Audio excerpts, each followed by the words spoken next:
For me, like, the only thing I have to say is that, and I'm very, very particular about this, our local context. It's very, very important because every time people have been given extended periods of leadership, they often tend to be massively unaccountable. So a longer term of office can be a threat to accountability and even good governance. And we've seen it many times because there can be complacency, reduced transparency, and even weaker checks and balances because people have stayed in a position for so long, they become very complacent.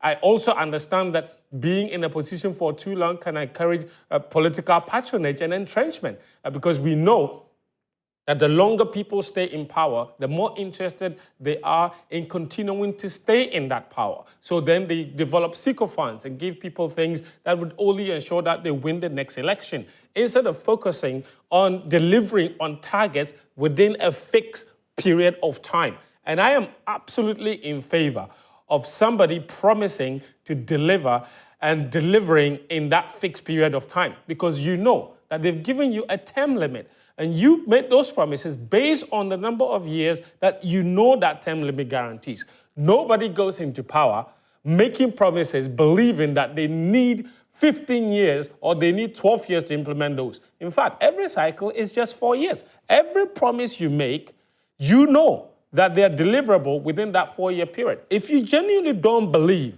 that you can deliver on those promises in that fixed term limit, then don't bother.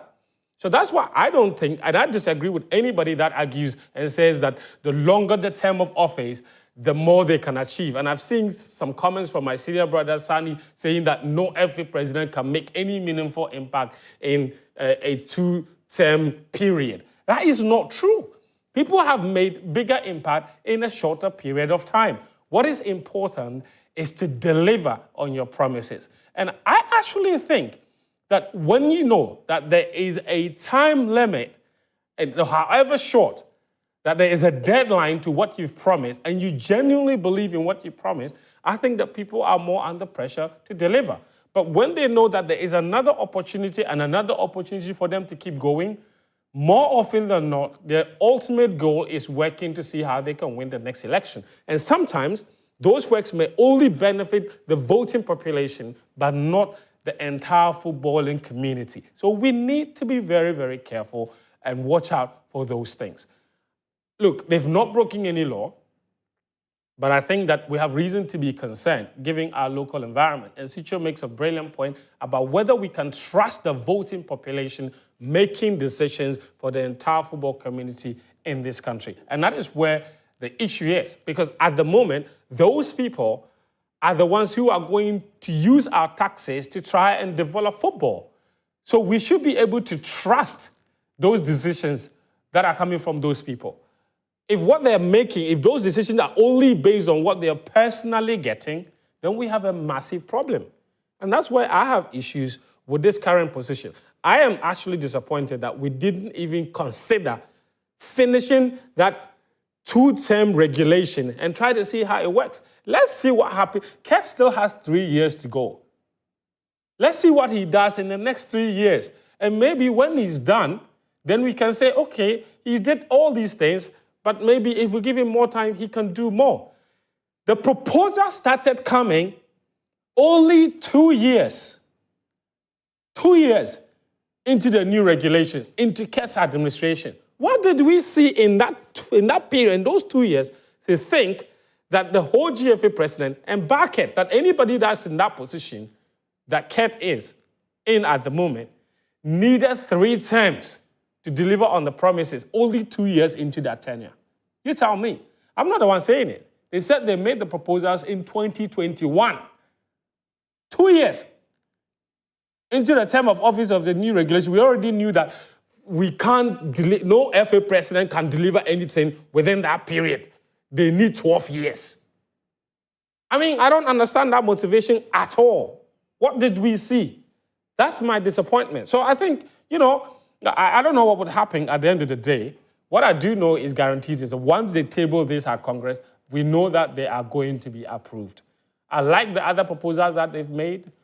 The guaranteed position for the female as one of the presidents, that's a fantastic idea, women empowerment and all that. But I just find the timing of this whole extension very, very curious. And it's not personal. It has nothing to do with Kurt, obviously.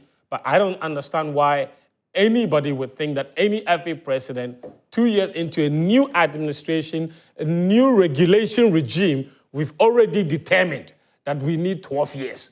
What did you see in the 2 years that you think that, we think that the next 6 years will not be enough? Let's add another 4 years. And I'm asking the football people, or those who made the proposals, because the understanding is that the proposal didn't come from Kurt.